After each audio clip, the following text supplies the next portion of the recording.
G'day everyone, Adam here, going overland. Sorry about the hat and sunnies, it's pretty hot, it's about 30 degrees today. So this week I want to talk to you about our power situation, what we're going to do for the trip.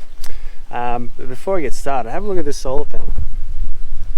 Have a look at the ripples in this.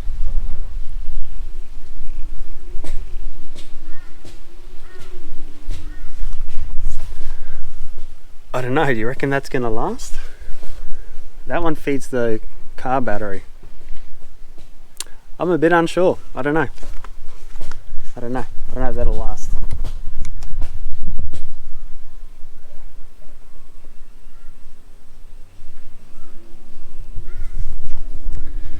It went on flat and it was flat for months. It's only the last 2 months the summer heat's got to it and it's warped it, so I don't know. It's going to be hard to get off if I have to. It's a King's one, so there you have it.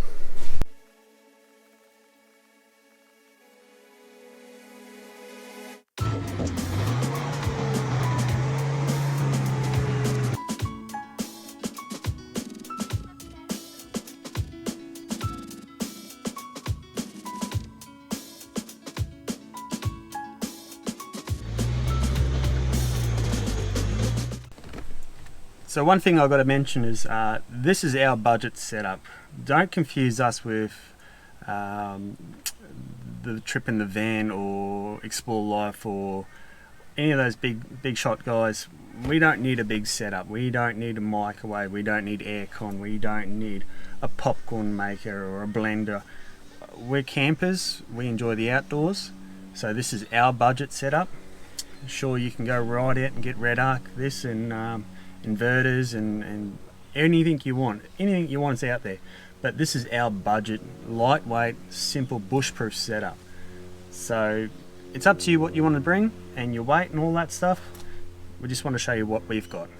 Alright, so this isn't like your regular camping trip. This is going to be 6 months. Who knows, we might even extend it. So we got to be pretty self-reliant on power and producing it. So we've got 3 batteries, 2 in the car, 1 in the camper, and 3 different ways of charging. One's the alternator, 2 is solar panels, and 3 is off mains when we go to, say, a caravan park with a powered site, which hopefully we can get away with only doing once every 3 or 4 weeks. It's not our cup of tea, caravan parks, but we understand we might have to do washing, charge batteries up to 100%, let the kids play at a place with a pool when it's really hot and things like that. So it's definitely something you've got to think about, and there is an extra cost with caravan parks, powered sites, and having kids there. So yeah, it's something we try and avoid when we can. So Patrol's got a dumb alternator. It just puts out the maximum current the whole time, so it's not fuel efficient, but it works great. We've upgraded from a 60 amp alternator to a 90 amp, and we've also added a secondary wire running from the alternator to the cranking battery to help with that extra current. We've put a video up on that if you want to see anything about that. It does help us out a lot. We noticed it when the aircon guys were in there and they yanked on one of the wires by accident, ripped it out, didn't realise. Yeah, noticed straight away that something wasn't charging. It wasn't charging right, it just didn't have the amps. So yeah, alternator, starting battery, just a Sentry battery, 800 cranking amps. Feeds into a smart solenoid. That's a projector one. They're about $100. We've had it for years. No issues. Like I said, because it doesn't have the smart alternator, we don't need to boost up the voltage. Yeah, we've never had an issue. Secondary battery is a lead acid. We can't have an AGM or a lithium battery under the bonnet. It just gets too hot. It's on the exhaust side. No one will guarantee a battery under the bonnet on these things with the turbo being there, so we just stick to the lead acid. 100 amp hour. We get 3 or 4 years out of each battery, sometimes less. I think the last one was 2 years, but it had a lot of heat and we gave it a bit of a flogging, we did. So in the car we run kids got TVs, there's chargers for phones, and there's a 400 watts pure sine wave inverter under the back seat for charging like the laptop. And in the back is where we have the fridge.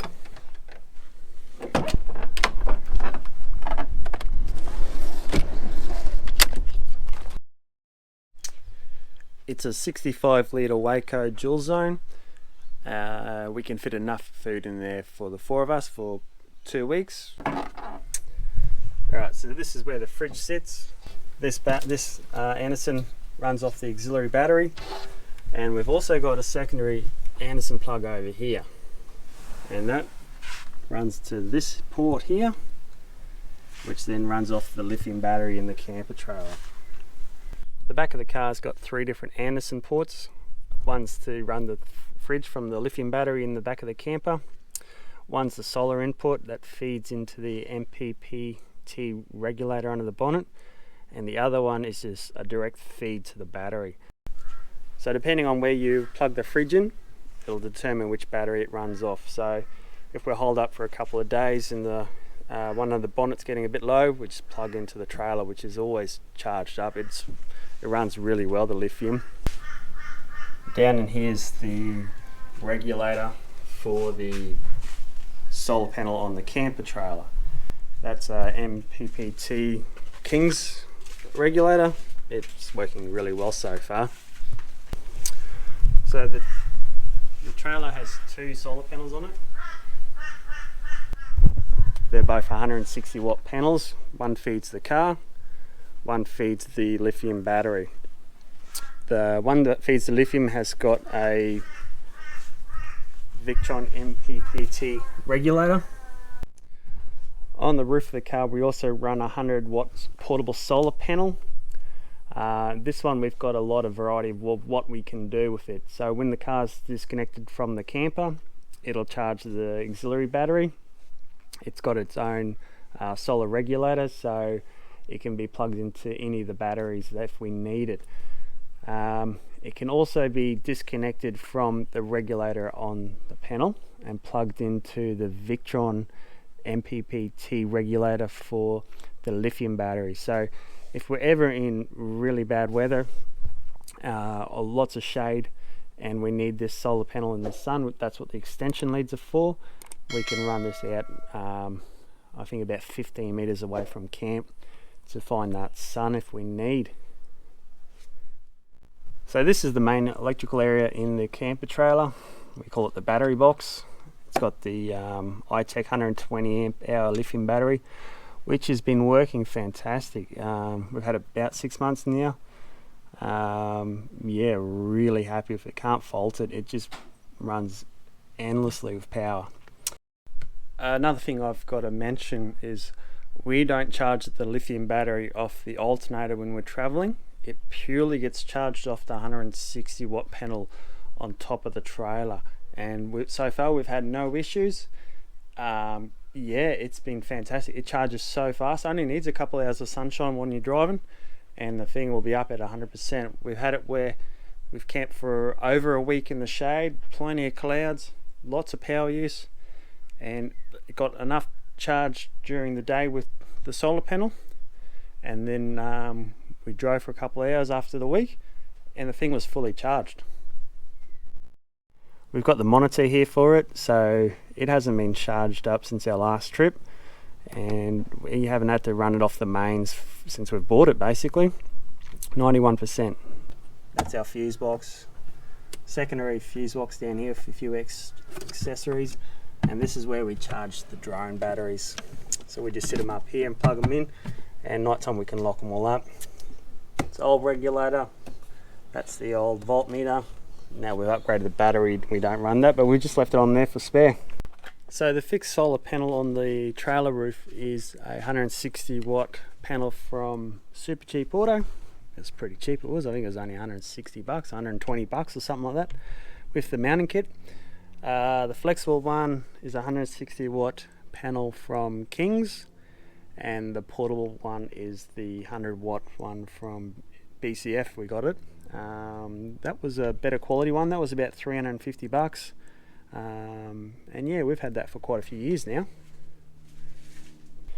Alright, so this is our Ryobi Gear. We run 4 5 amp hour lithium batteries, lamp, grinder, a blower to blow all the dust off, drill mainly for the legs on the camper, 2 torches. We also have the inflator for the kayaks, and we have an 18 volt to 12 volt charger. We just run an Anderson plug on that, got rid of the cigarette lighter plug. We've got a charger for the AA's and AAA rechargeable batteries, and 2 extension leads running both Anderson plugs on there. We also run Anderson to alligator clips, Anderson to double Anderson plug, and Anderson to cigarette lighter output. Before I forget, we run the Ryobi fan for Haley's bed and for outside. Inside the camper we have a 500 watt pure sine wave inverter. That's just for plugging into the laptop, charging the laptop and things like that. We don't really have a lot of 240 volt equipment. And the camper's got lights throughout it, and 2 water pumps. One feeds the kitchen and one for the hot water system. So when we're at a powered site, we've got 2 extension leads. They're only short ones, only 5 meter ones. Actually, this is a 10 meter one we got. We got a 4-way output with the safety switch which you need. And the main thing we would have, or extra, is a kettle, just for boiling water. So we run the Victron charger, the 240 volt charger. It's got 3 outputs, 30 amps. It can run any different type of battery, AGM, lithium, lead acid. And it's got an app on your phone, so you can see what the charge is doing and what your battery's doing. Okay, so the way we've run our solar, it's pretty simple. It just comes from the roof down into an Anderson plug, which then feeds into the battery box. We've also got on the back here a switch for a rear light, so you can just flick that on from outside, and that is also wired into the reverse light on the car. The camper's got 3 external lights standard, and we've added an extra 2, one on each side.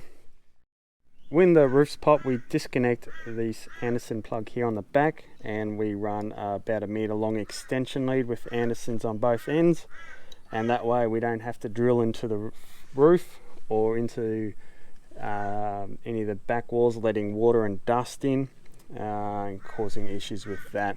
Similar with our extra lights we've added, just plugs into the Anderson on the back that we've added, plugs into the fitting underneath the lid. When it's popped up you can see that, and you just plug it in, and it's just got 2 waterproof switches.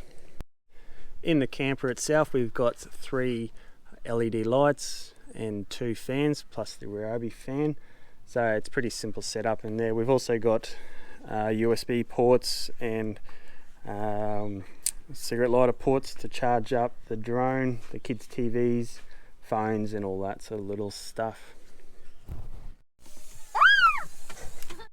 So it's a pretty simple setup. We don't run anything like the coffee machines, the travel buddies, hair dryers, microwaves, air conditioning. We don't need any of that camping. We're there for the experience of being outdoors. If you wanted all that stuff, why not go to a motel or a hotel or a holiday resort, something like that. We're there to enjoy the bush and nature. Let us know if you've got any questions. Only too happy to help. But yeah, simple setup, reliable, bush-proof, budget too.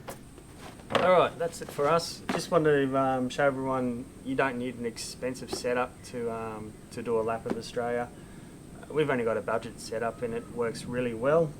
It's reliable and it's pretty much bush-proof.